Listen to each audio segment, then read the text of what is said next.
Shut up and sit down. Hello guys and welcome to Andy's vlog. I'm Andy from Bigmeks Workshop and Painting Studio, and as you can see I am working on a display board at the minute. Now, I've been talking about this on some of the banner videos, and this is basically talking about the way I went about doing what I'm doing. As you can see at the minute I am dremeling some craters into the battle board itself, just to add a bit of texture to it. The temple in the back corner is largely made up of GW terrain stuff with some wedding cake pillars. So I just had a nose around a few friends' bits, boxes and old scenery stuff, see if I could find anything to recondition, and this is the result of the labours from that. So yeah, I'm digging some craters out, using a Dremel, and sanding them out with a little bit of sandpaper, and all wrapped around a ball of plasticine, just to get that circular finish. And I'm using foam core to raise up the temple area, which is all marked up on the board itself. And I'm just pointing out the areas what I've dug into. I've got a rough idea of where I'm planning on putting everything, but there's nothing set in stone at this point. In the bottom corner, what you've just seen, I'm putting a smaller building, ruined building, and I've got a direction of an attack, and they're coming from the back towards the front corner, away from the temple. So it's as if they're attacking out of the temple. And I'm using foam core to lift it up. I'm just having to make sure I've got some nice sharp blades, and I'm just using offcuts of stuff we've got knocking about. Not using any fresh sheets because I'm not using a hell of a lot of stuff.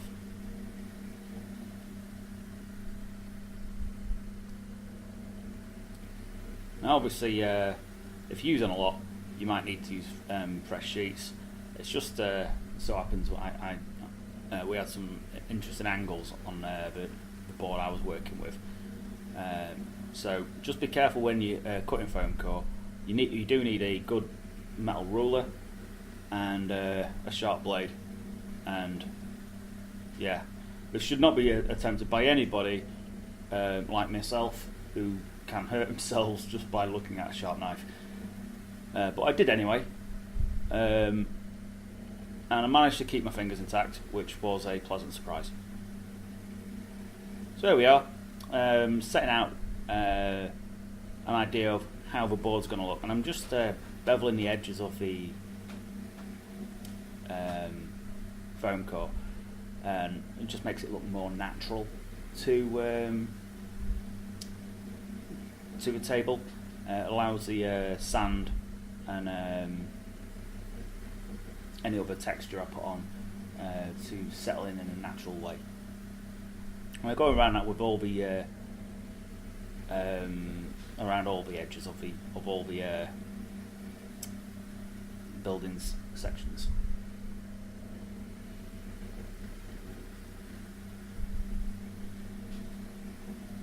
So it's PVA, nothing fancy, just to get it stuck down. Now, this sounds a bit like a tutorial. It's not. I'm just gonna talk about how I'm going about it. You're just doing a tutorial out of habit, mate. Yeah, I'm just habitually doing a tutorial because that's what I'm used to doing.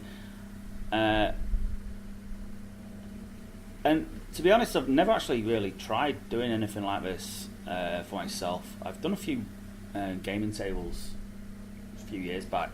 Worked one on my did a little bit of work with my a friend of mine, and he showed me some tips and tricks years ago, which I've used on this project. Now, as you know, I've been painting a lot of World Eater stuff. They are going to be the guys on this battle board, and I'm also taking them to a tournament, which I intend to not completely get owned. I'd like a couple of wins, yeah, that'd be nice, but I'm not expecting miracles. As you know, World Eaters aren't the greatest army list, but they are a lot of fun, so anyone wanting to try them out, I'd definitely recommend it, because they are a bit of a blast. And I'm keeping things simple because I don't want rolling dice to get into in the way of drinking. So I'm pretty much restricting myself to one phase of the game, being the movement phase, because I have no guns to speak of, and I probably won't get across the table to use a combat phase. But it's all fun and games. So yeah, I'll be down at War on the World. Any of you guys who are watching this might be down there. Say hi. Feel free to come over and, you know, have a chat. So what I'm doing here is I'm building up some of the craters, using a mixture of PVA and sand and a bit of polyfiller, just to add a bit more depth to the craters, throwing some cat litter in and stuff. It just makes for a more three-dimensional structure, really. I think it's probably the best way.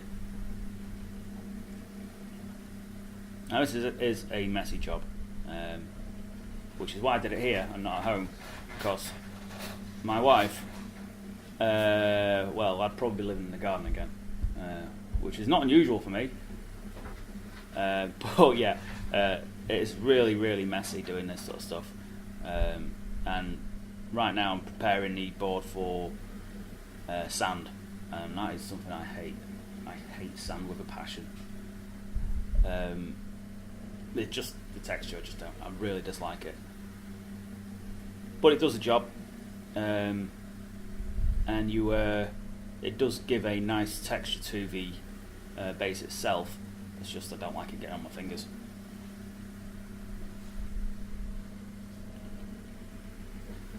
We'll have a pet haze, I suppose.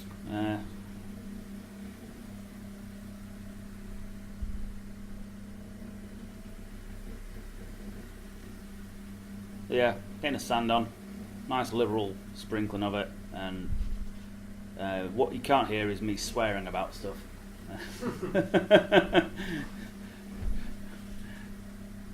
As I genuinely hate it.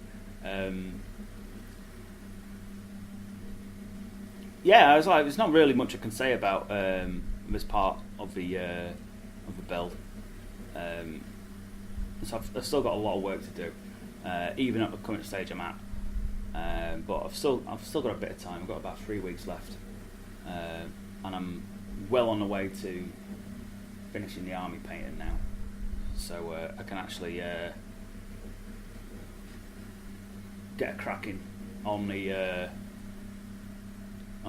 final touches of the board, get the buildings finished, and throw some more colour onto it. So I have started painting it. It's just flat black at the minute with a few grey highlights. Now, it is important to use cheap paint for this sort of thing, because you'll need a lot of it. If you're using small artist pots or even primer pots, you're going to go through a ton of it.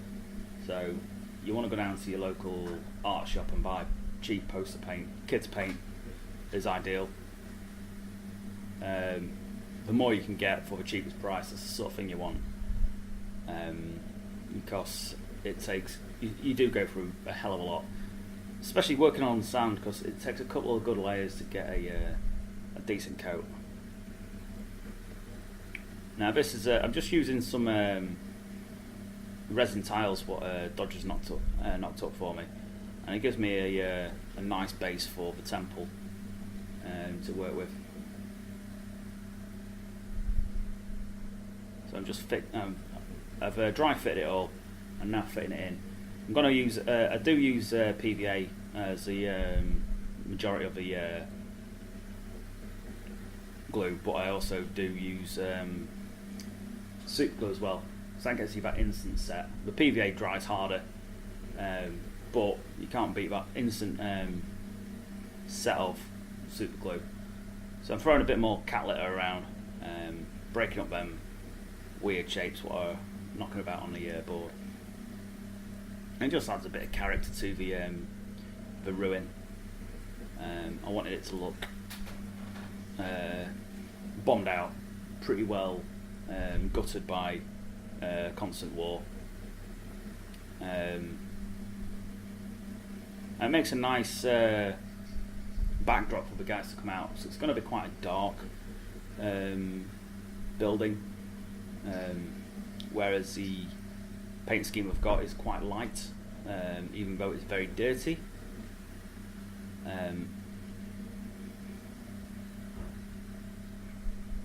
So it gives them a nice sort of contrasting backdrop to the to themselves. So here we are, painting away. Nice big brush, biggest one we had knocking about. If I had a bigger brush than that, I'd have been more than happy to use it. It's just getting them. It's a 2 foot board, so you need a decent size brush to get plenty of work and get the paint done nice and fast. So otherwise you'll be there for ages. And that's the last thing I wanted. I was doing enough work on it anyway. As you can see, the t-shirts I'm wearing are changing. That's because I'm having to wait 24 hours, 48 hours for stuff to dry, so I can do the next layer. I'm just doing a bit of dry brushing at this point, using, again, poster paints all mixed up just to make the colours brighter wherever I needed it. There you are. That's the first entry to my video log. I am going to be working through this for the next few weeks. It's going to be based around this. I will start throwing some other stuff out there as and when I feel like painting something different, what isn't tutorial worthy or not appropriate for a tutorial. So you'll see some random stuff of my own stuff or stuff I'm doing for favours. And there you are. So thank you for watching this. Congratulations if you managed to survive 12.5 minutes of me waffling absolute crap. And I will catch you in the next one, guys. See you soon. Bye bye.